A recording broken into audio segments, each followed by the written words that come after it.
Are you tired of the rat race in America? Are you ready to visit the motherland to relax and rejuvenate? Are you ready to explore all that Africa has to offer? Then check out the brand new Diversified Game Academy course, Prepare for My First Trip to Africa. Are you worried about being able to afford the trip? We got you. We will show you how to travel either on a budget or as a baller. Learn how to stress the value of the USD. Did you know that 100 United States dollars is worth over 1,000 South African rand, or 10,000 Kenyan shillings, or 54,250 West African CFA? Are you worried about taking your kids? Get the game from Kellen Cash, a bona fide world traveler, having traveled to almost 20 countries, several of those in Africa. Get the game on taking your kids on their first trips. Learn how to find the best tickets, get the visas, and plan your own adventures in Africa. Don't let Eddie Murphy have all the fun. Plan your own coming to Africa trip starring you, produced by you, and featuring you. If you are ready for a life-changing experience, sign up for our course today, Diversified Game Academy. Get prepared and purchase at diversifiedgame.com. My name is Eoin Flinn. I live in Nairobi, Kenya, and my wife and I have three companies. 254 Brewing Co. It's a craft beer company here. And well, we actually have two companies. The second company is called Global Slacker Enterprises. And that company makes up Grounded, which is a line of non-toxic cleaning products, and Booch, which is a line of kombucha products.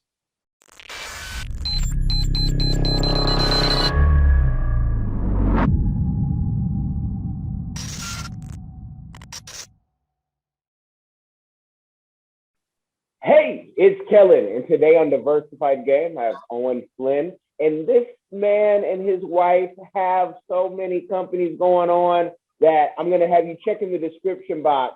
They started, I believe, with the cleaning company, and now they are into manufacturing kombucha and beers and all type of other things, I'm sure, down the line. But welcome to the show, brother. How are you doing? Thanks, man. Thanks for having me on. Well, yeah, I had to. And I have to thank, how we made it in Africa for highlighting your story. And they've been guests and showing some of what you have done. And I'm not going to repeat anything that they've tapped into because I want people to go check out that interview and become a subscriber.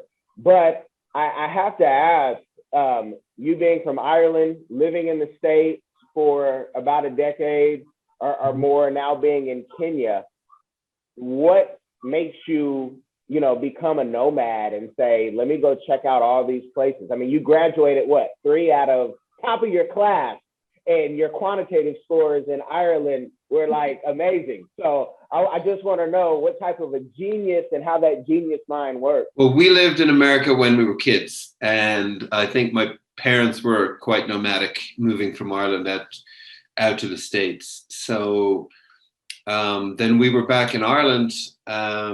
We mostly grew up from age 9. I was growing up in Limerick in the west of Ireland. And then from then until 23, when I finished university, I was in Ireland. And then, I just finished college, and I've been kind of a bit nomadic since then. But we're pretty at home in Kenya. So we did a lot of traveling until we got here, and we're pretty stable here now, I think.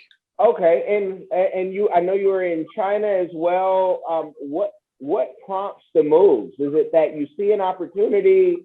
Some folks will say, are you getting the syndicate newsletter and saying, hey, this opportunity is here? Like, what prompts the move? Because it's one thing for you to move, but also then to move with your wife and having two people, motivated to pick up their life. Like, how does that process work? Well, we met while we were traveling, so I think that helps. So we were both keen travelers. I was just always really excited to see the world. So Ireland is a small place. A lot of Irish people do travel. It's a small island. It's hard to not leave it at some point, So when I finished university in 2004, me and my buddy Andre, we worked in a bank for a few months, and then we took off, and we had a goal to get from Ireland to to Australia over land and sea, without flying. So we kind of almost did that. But I don't know how many countries we went through, but we went through West Africa, we went through Eastern Europe, across Russia on the Trans-Siberian Railway. And in Mongolia was where I met my wife, now wife. That was about almost 20 years ago now, something like that. And then we lived in New York after that, her and I, for about a year. And then we got a chance to go to China, and so we headed off to China. We worked in China for 3 years. We kind of saw there in China firsthand just the impact of manufacturing on the development of the middle class, the growth of the middle class, and became really passionate about, getting involved in manufacturing. We thought we were working corporate jobs in China, so we were saving a bit of money. And when we finished our contract there, we basically got a small Chinese Jeep and drove it from China to South Africa. And we had another big kind of year-long plus overland trip. And so we spent a lot of time on that trip in Africa, in southern Africa, this time around. And we just really were kind of tuned into the idea of like that there should be more manufacturing in Africa. And, all the raw materials are here in Africa, and they tend to get shipped off overseas. The value addition happens somewhere else. And then we pay more for everything. Is more expensive. Cars, phones, clothes, everything is more expensive. So we kind of tuned into this idea that doing the value addition locally, getting involved in manufacturing to create jobs and create value with the raw materials that are here was what we were really interested in. So that's kind of what all of our products are in some shape or form, just things that we could locally manufacture and that we thought would be great. We thought that they didn't really exist in the market. So we saw a gap there, and we thought it'd be exciting to bring, craft beer into the market, to bring non-toxic cleaning products into the market, to bring kombucha into the market. So that's kind of how it happened. I want to get into the manufacturing, but, for many of the guests, they'll say, wait, you can drive from China to Africa? And yes, you can. I've heard it takes like 9 days, but tell us, about that process, and if you filmed any of it, like, so we can share a link, because that sounds like an adventure. It's a full documentary. Yeah, we did. Yeah, well, we took a lot longer than 9 days. We took about 11 months to do it. So we were not doing it in a great big hurry. We did make a 4-minute video, which is on YouTube. It's called Global Slacker One Day. And then that's just a little kind of synopsis of that trip. It was a lot of fun. We love that. We love overland travel. Most of the traveling that we've done has been overland. And it's a nice pace to see a country get off the beaten track a little bit, get to interact with people a bit more, so yeah, we took, we went through, we went all across China and came out into Kazakhstan and across Kazakhstan and Uzbekistan and then down through the Middle East, and into Egypt from there, and all the way down. So once you get onto the continent, it's a bit easier. There was put the car on a boat a couple of times on the way there, but yeah, a lot of fun before we had kids. Oh, okay. And how many kids do you have? Like, and what are their ages? We have 2 kids, a 6-year-old girl and a 3-year-old boy. Okay. And is that type of travel? I mean, I have two girls, 11 and 7, and we are, we're all about, but it's different when you have kids. I could only imagine a long trip like that with like babies and you're having to change diapers. Did kids at all stop some of the travel? Well, we had my little brother on that trip, so that was some practice. But no, he was like 25 or something, so don't think it counts. Well, definitely when you travel with your partner, and in our case, living out of a Jeep and camping a lot and all that, you're in pretty close quarters. So I do think it's a good dry run for marriage, if you can kind of not kill each other after a trip like that, you're probably, you got something in your favor. So that trip was 10 years ago. So now obviously we started having kids like 7 years ago. So, and we haven't, we have traveled with the kids a bit. We drive all over Kenya, all the time. Kenya's an epic place to adventure around. We have friends in Uganda. We've driven out there a couple of times with the kids. So yeah, but we're pretty, obviously with 2020 and everything, we have a wedding. My sister's getting married back in Ireland in August. And when we go back, fingers crossed, it'll have been 3 years since we were in Ireland. So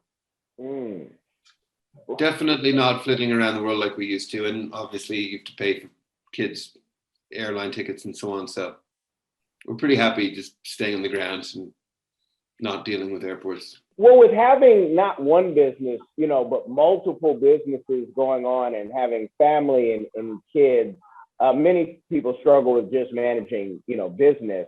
What is your process of, okay, we're going to open this business, and, how do you let go and then find a manager, or how do you manage multiple businesses while having a family? Because all are a full-time job, and many people, struggle with just handling one. Well, for one, when you're starting businesses, you are your own boss. So I know people that have much more stable lives on paper, but don't see their kids as much because they might be forced to travel, or they might be forced to be on a call when it's bedtime, so they're not putting their kids down, or they might just not see their kids as much for any of those reasons. So as much as our lives are very chaotic, having 3 businesses and small kids, we have a pretty good balance, and I feel quite, blessed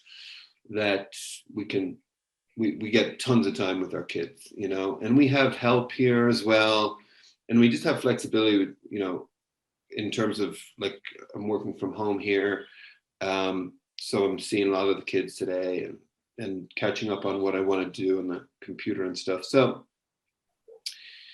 it might sound like it more challenging, but for me, I think it is, I having worked in corporate world and stuff like that, I think I have a greater ability to arrange my time so I can see my kids more in this life, Okay, I'm with you. I'm in that tribe. I'd rather be doing this, and my kids they have their teacher, and we are able to do what we kind of want to do when we want to do it, and I love it.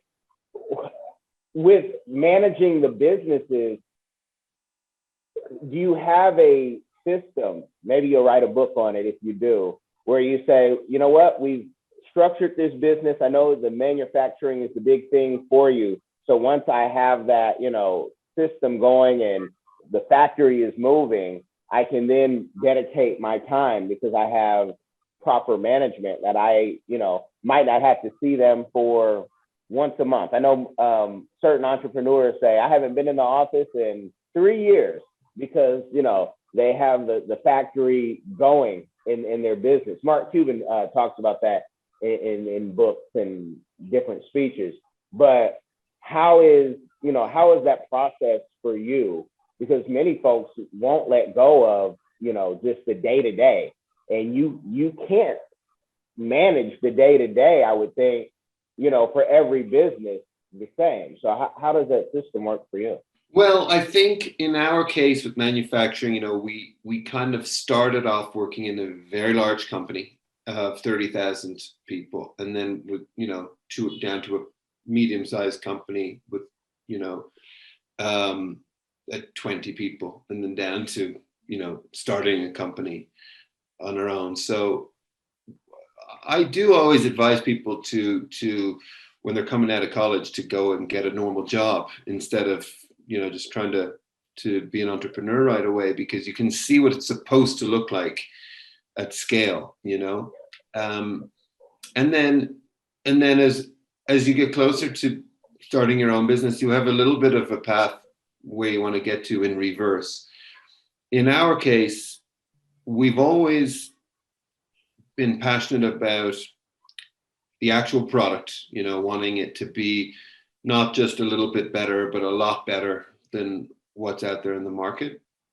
So we start off with the product, and we spend a lot of time developing the product and getting the product to a point that we love it, and doing a lot of market research and getting a lot of feedback from consumers.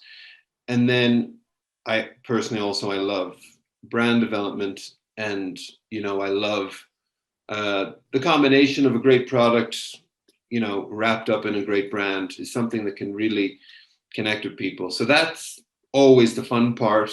And you're spending time scribbling logos and names and ideas, and making different kinds of beers or different kinds of kombuchas or different kinds of cleaning products, and using them and developing them. And then because we have an engineering background and a manufacturing background, we know how to set up small little manufacturing lines and employ a couple of people, rent a small space, and start making things. And then you basically have the nucleus of a business, but everything's tiny, and it can't make any money unless you can scale it. And then as you're scaling it, that's the real difficult part, because you have to, and you go from doing everything to letting go of things, and as you at each level that you're growing to, you can you kind of keep leveling up in terms of being able to hire a dedicated person for one particular role. Like, you can afford now to just have a procurement manager whose job is just to buy things, whereas in the beginning, maybe everyone, even when you have maybe 5 employees, then one person is going to be responsible for procurement and for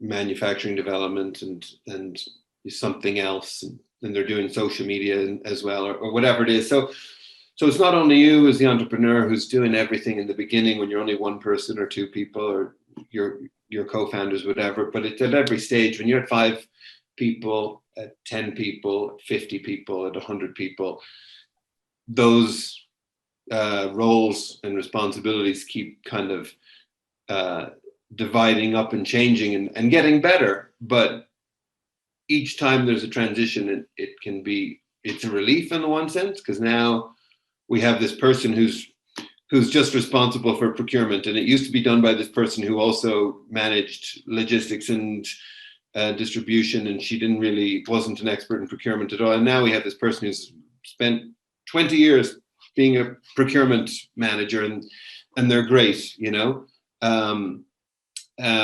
but at the same time, as all those things are happening and all those new roles are budding, you have to kind of also keep the wheels on, not run out of cash, and make sure that you're somehow getting a cohesive team, and people are being properly managed, and all of that. So there's a lot of moving parts. My wife would definitely not agree that I have a system of any kind,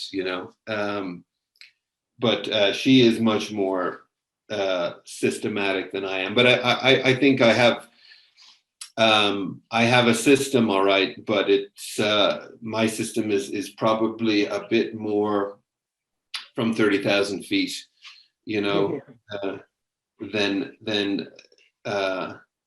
than all the steps in between. So the steps in between are hard for me, but I love the products and I love the brands, and so that's always keeps me motivated, and that's and you know, knowing what direction I'm going, you know. Yeah, I've been a part of registering one of our clients in Kenya, and we have Kenya friends, family, and clients. How easy was it, or difficult, to, you know, conduct business in Kenya? You know, Kenya is probably one of the more advanced countries in Africa as far as infrastructure, more advanced than we have home in Cameroon. And it's way more easier to conduct certain business. But for you, you know, coming there, you guys are as foreigners, how was it? You know, the process, and what would you encourage other entrepreneurs to do if they wanted to follow in your footsteps? Well, it took 2 years to get an alcohol manufacturing license. As an example, is probably the main example of red tape, you know, or bureaucracy, corruption, whatever, you know, a combination. But yeah, as you said, it's definitely the best economy in the region to be starting a business, in my opinion, in terms of the consumer base, purchasing power, the talent base, you know, for recruitment. But it's still very challenging. It's not America, it's not China, etc. in terms of, you know, especially in terms of manufacturing, because there's very, very little manufacturing here. And what manufacturing is here is pretty low tech, you know, so you don't see Apple coming over here to start building, you know, iPhones in Kenya or anywhere else in Africa. And like, what we would love to see is that does happen in our lifetimes, you know. So it's not without challenges, but I think the challenges, ultimately why we're here and why we're not really going anywhere, is because the challenges are outweighed by the energy that's here, and the dynamism of the business environment, right? Like if you were starting a craft beer company in Florida, one of my investors was telling me a couple of weeks ago, apparently, the GDP of Kenya, the entire country, is equal to the GDP of Jacksonville, Florida. Wow. Right? I don't know what the population of Jacksonville is, but there's 50 million people in Kenya, right? So it's just, you know, if at a purely economic level, it would make more sense to start a craft beer company in Jacksonville, Florida, right? You know, the purchasing power, the awareness, the ease of logistics, distribution, cold chain, all these things would be much easier, but it would be so boring. Like, I'm sure there's already like 50 or 100 or however many craft beer companies in Jacksonville, you know, and I've no desire to be the 51st, you know. But here, when you go into a supermarket, it's kind of, it's the Wild West in a sense that, like, you know, everything is not fully developed and all just at a kind of an endpoint of in a sense, if you know what I mean. And so there's opportunities business-wise that are just different. And so that's, I think, what's exciting to us, and never mind the fact that we just really love the country, the people, the landscape, the weather, you know, the whole environment that we are operating in every day. and the people we work with, it's all very motivating. And so it's just fun to be doing things that are different, and that's where we kind of, I guess, get our energy and motivation from. Well, you definitely, I mean, it's inspiring. It's inspiring with this whole, you see more and more people going to the continent, the final frontier, and the expansion. And, you see things like Jumia, where if you were to try to create Jumia in America, who knows what would have happened? Probably nothing, because Amazon is so efficient, and I love Amazon. I mean, but I also have stock in Jumia, because once I saw it in Nairobi, I said, "Oh, the Amazon of Africa." I love it. I can see the future, even though Africans would say, "Don't invest in that. They're finished. It's not as efficient." But they said the same thing to Bezos. With the success that you're having and that you're gonna have in the future, because the best is yet to come, what is a community give back that you guys are doing, or that you plan to do in the future? Well, our goal ultimately is to create jobs, So, but there's a lot of things I would like to do. And what I would like to do in terms of the businesses that we have now, are businesses that we started in our own living rooms, and as much as they can grow, we employ 50 people at the moment. Let's say we could grow, if everything went amazingly, and we have 1,000 people employed, in 5 years from now. That would be amazing, but 1,000 is nothing.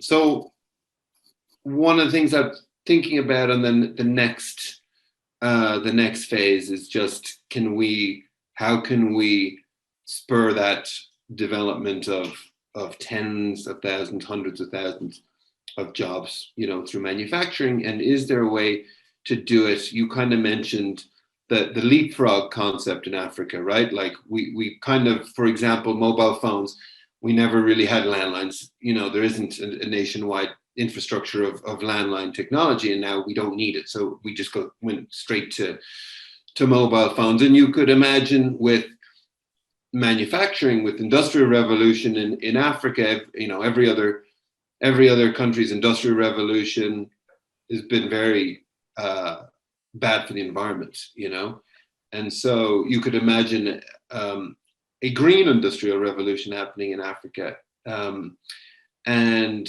so we've been looking at those kind of things for next phase, in terms of like what we could do if we can, keep the wheels on in these businesses, take them up to the level that we think they can get to, and get some money out of that. The next thing I think would be to try and start a fund with the goal of spurring green manufacturing investments in Kenya or in East Africa, so that's the way we kind of think. And I'd love to do lots of other things. I'd love to clean Nairobi's rivers, and there is, Kenya is an amazingly, you were saying you've been here, Kellen? Yeah. Well, so how green it is, and it's amazing. And there's so much wildlife. It would be and of course it's all at risk, like everywhere else in the world, of just like rapidly disappearing. So it would be amazing if the environment was able to be preserved in a way that we lost our chance to do so in the northern hemisphere mostly. Like we killed all the large land mammals, for example, whereas is here, it's just large swaths of the country full of elephants and giraffes and lions and stuff. So there's a potential that the whole ecosystem hasn't yet been broken, and that it could go through an industrial revolution and a true rising of the middle class and development in that sense. And that's that's the way we try to think and be focused. And I don't think of, giving back in the sense of like a CSR thing. I think that whatever you're trying to do, it should be baked into your core business if it's possible, because it's kind of too late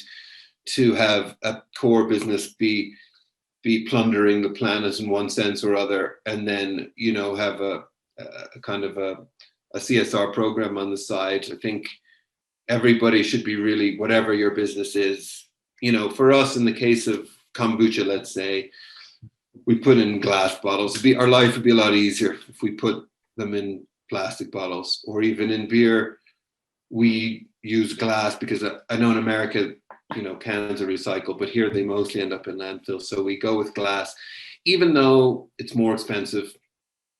Cans cost about 4 cents. Glass costs about 28 cents for a bottle. So you make these decisions along those paths. Just, it's not always just the easiest economic decision. You have to kind of have some conviction in the environmental impact of what you're doing, and how you're interacting with people, how you're treating people, and so on. Not to say that we wouldn't or haven't fired people, in the end of the day, if you're not performing, but we definitely, it would never be the first option. Like the whole, if you're trying to create jobs and you recognize that there's not a huge manufacturing infrastructure here, people don't have the direct experience that you want to start your business by the nature of the businesses, that it's something that it doesn't exist in this particular place. So we try to be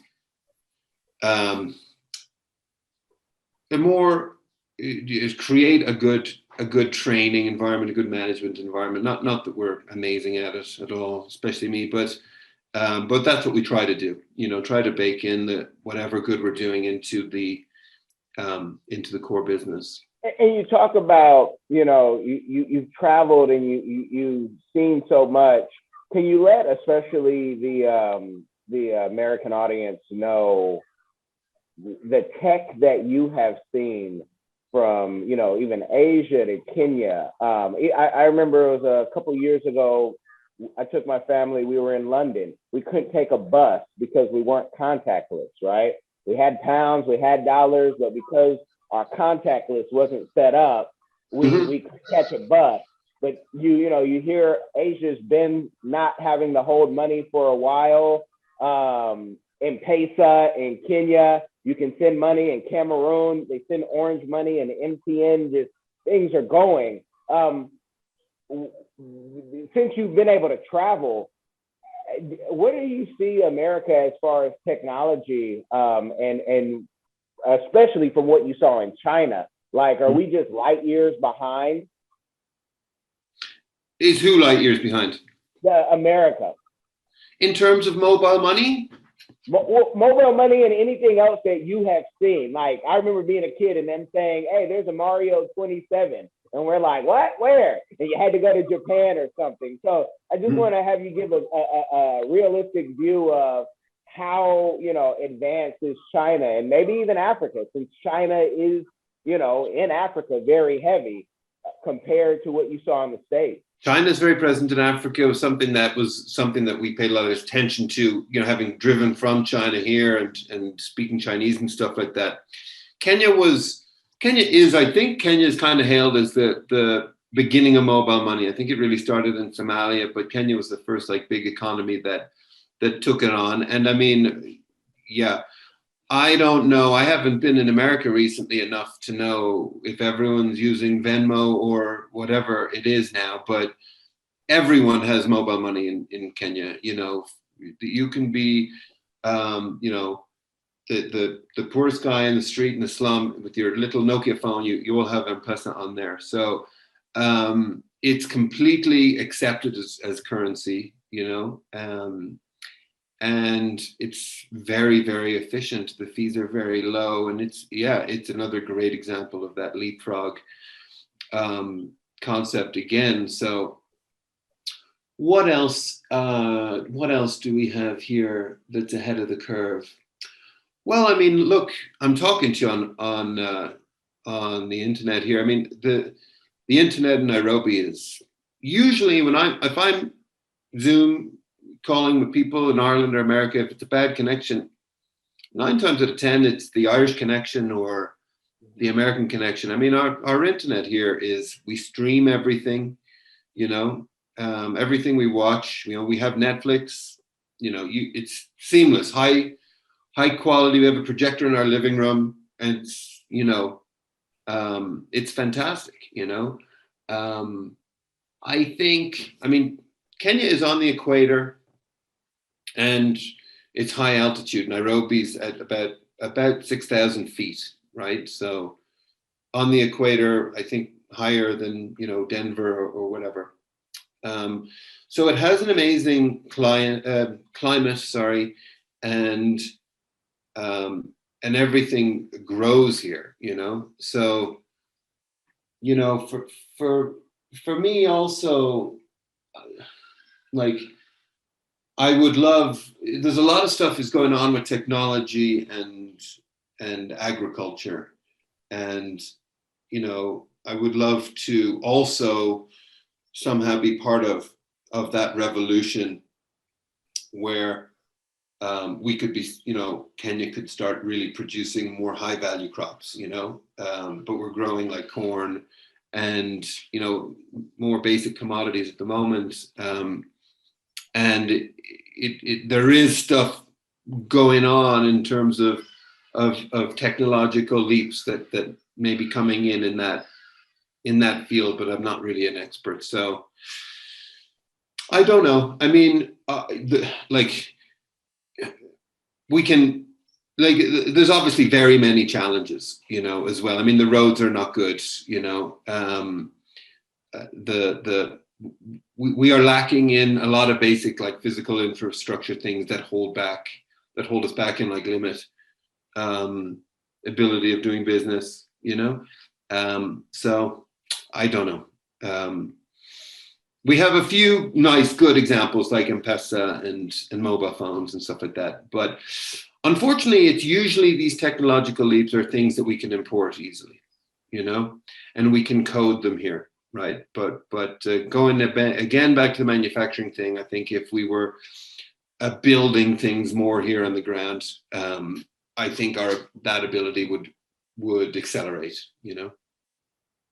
Yeah, and with the beer, you know, like many Kenyans, we know President Kenyatta loves beer. Has he been able to taste your beer? Or have you been able to use him as an influencer yet? To, you know, no, I'll take the hookup if you have it. I haven't managed to get her to. This is my daughter here, Kellen. If you want to say hi, if you're gonna sneak in here, you can at least say hi. Okay, come here. Hey, how are you doing? You gonna introduce yourself? Yeah. This is my daughter. Nice to meet you. Okay, I'm in the middle of a chat here. Okay, all right. I'll give Daddy. Let me ask Daddy two more questions maybe, and so no Kenyatta. I have other influencers that I can definitely, you know, share their profiles with you off air, and, you know, see if they could be of use to your campaigns. I see in Kenya, I see Kibera as being a place of, you know, there's so much opportunity depending on what they allow to be sold down the line. But I can see it. I've been there and I'm like, wow, I see the art, I see the flavor. It just takes, you know, probably a government effort, which most things in Africa you need, because even where you can buy land. Do you see yourself in the next 15 years being in Kenya, or is the nomad in you saying, let me set up these businesses and then, you know, Fiji or Puerto Rico is next? You know, when we moved here, I used to always just tell people we're going to move to Peru in 3 years' time or something. But I would like to travel to South America. I've never been there before. I've never been to Fiji before, and lots of other places. But I think Kenya is really home now. I mean, it's here or Ireland, but I just don't know what to do in Ireland. I've never really worked there, since I was in college working in bars and stuff like that. So I don't exactly know the space as well. So I think the ultimate kind of retirement goal for us, and especially with the kids here, schools are very expensive here. So the goal is kind of to be able to afford to put the kids in school here and to kind of travel back to Ireland and the States and stuff, for maybe 2 months a year. Okay. So that's the kind of goal, and then to buy some land here and to be based here. And I have to ask because I call her my PR sister. Olive is right there in Kenya. Any plans on being on the Lion's Den? And I also want to know if so or if not, how have you found it? Is it easy to get investment? And I don't want you to talk about the amount because I want them to go to How We Made It in Africa to read how much you got. But is it easy to conduct investment there? Are you finding that your friends in China, your friends in the West are the ones who are investing? So those are two of my final questions: the Lion's Den and how is investment in Kenya? I was invited onto the Lion's Den one time, and I declined because I thought we were not at all ready. But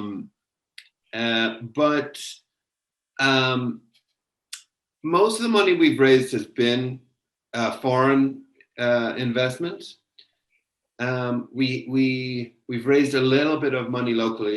It gets, each time we do a round, we do a little bit better with local investors. I guess there's more money in America and Europe anyways, so there's more, it's a deeper well to tap, I guess. And these days our network is bigger here, but from when we were starting off and stuff like that, it's probably easier to tap into those networks that we had, existing relationships with, and people that knew us and had worked with us and were kind of backing us to succeed either on the US side or Ireland or Europe or whatever. So we've been doing a lot of work in the way that we raise money. And another thing that I'd like to do in the longer term is to prove that model to be successful, and then to try and apply it to Kenyan businesses and with the local investor market here. So, because we have been, what I can say about the way we've raised money is we're very closely aligned with our investors. We're highly incentivized for them to succeed and vice versa. And we've, so far, touch wood, we've been able to raise money very quickly, So in previous companies that I was involved in, we would spend a lot of time, or the CEO or the executive team would spend a huge amount of time reporting to investors. And often I saw that as at the expense of focusing on the business. And so we've had a really good balance in that respect with the way that we've raised money. So. Awesome. But yeah. Sorry, go ahead. No, I thank you for giving the game. I don't want to give them an overload because I want them to, one, go check out your articles, two, go get a ticket, because I don't think at this point, with the way things are going, they can order offline and taste the beer. I know that Kenya 2022, we have plans to come back. And so I'm happy to connect here and then to taste it, the brew. And great. I see your Kenya bracelet, by the way. Nice one.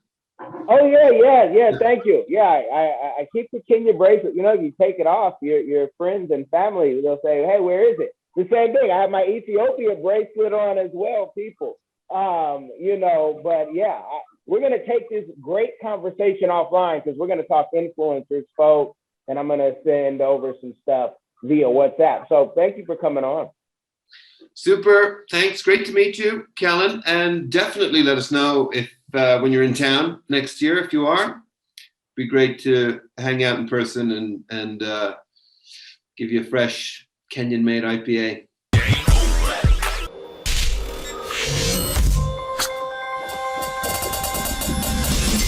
Hi guys, I'm Kai Gabiam from the Diaspora channel, a lover of Africa. If you love Africa as well and you would love to visit one day or to relocate to Africa, there is a course out there for you. And this course is My First Trip to Africa, a course well put together by a seasoned traveler, Kellen Cash Coleman. This course is designed to prepare you to travel better, which will save you both time and money. And the great news is this course costs only $20, guys. It can't get any better. Go right now and enroll to this course at www.diversifiedgame.com. Don't miss out.